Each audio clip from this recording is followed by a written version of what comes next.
Perkenalkan, saya Tian, seorang mahasiswa semester 2 di jurusan Matematika, Fakultas Sains dan Matematika, Universitas Diponegoro. Pada kesempatan kali ini, saya ingin menjawab 4 pertanyaan wawancara yang telah diberikan. Pertanyaan pertama yaitu mengenai inovasi atau budaya dari Google yang saya sukai.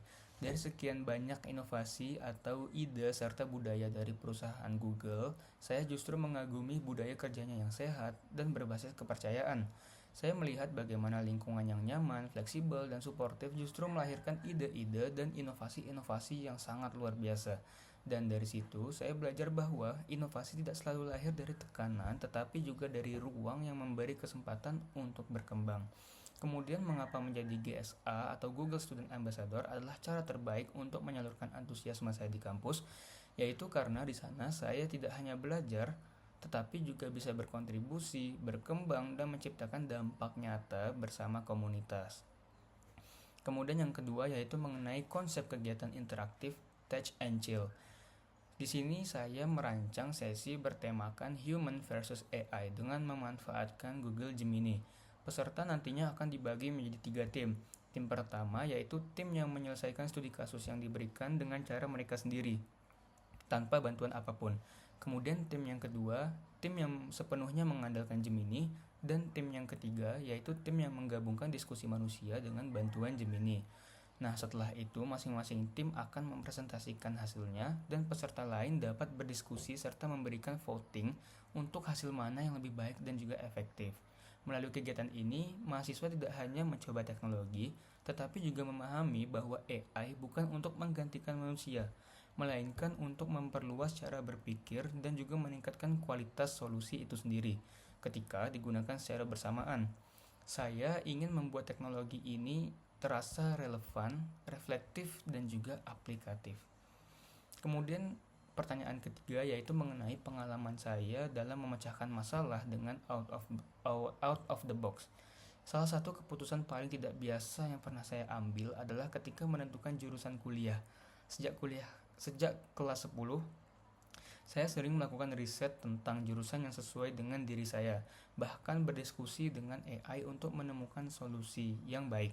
Secara karakter, pilihan yang paling umum bagi saya saat itu yaitu jurusan-jurusan yang ada di fakultas seperti FISIP atau FEB atau FH atau yang lain sebagainya. Namun, saya mencoba melihatnya dari sudut pandang yang berbeda. Saya bertanya pada diri saya sendiri, nantinya setelah lulus saya ini ingin menjadi apa? Karena saya memiliki visi untuk menjadi pengusaha dan berkembang bersama teknologi, saya menyadari bahwa saya membutuhkan fondasi cara berpikir yang kuat, yang mana pada akhirnya saya memilih matematika sebagai jalan saya. Kemudian, keputusan ini juga tidak saya ambil secara impulsif. Saya telah melakukan riset, berkonsultasi, dan mempertimbangkan resikonya. Meski sempat diragukan, saya memilih matematika berdasarkan visi jangka panjang, bukan kenyamanan sesaat saja.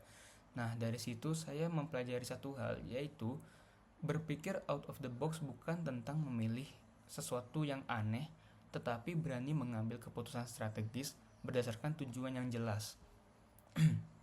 Kemudian untuk pertanyaan terakhir, yaitu pencapaian apa yang paling membuat saya bangga dalam 3 bulan pertama.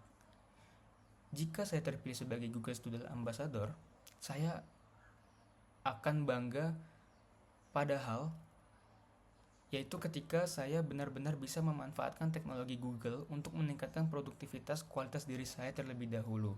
Saya ingin menggunakan Google Workspace dan Gemini untuk mengelola waktu kuliah, belajar secara mandiri, mengembangkan ide bisnis, hingga mengoptimalkan pembuatan konten.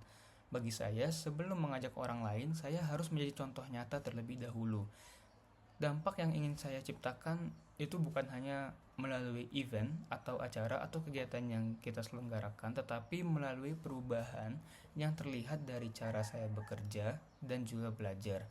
Ketika orang lain melihat manfaatnya secara konkret atau secara nyata, disitulah pengaruh mulai terbentuk.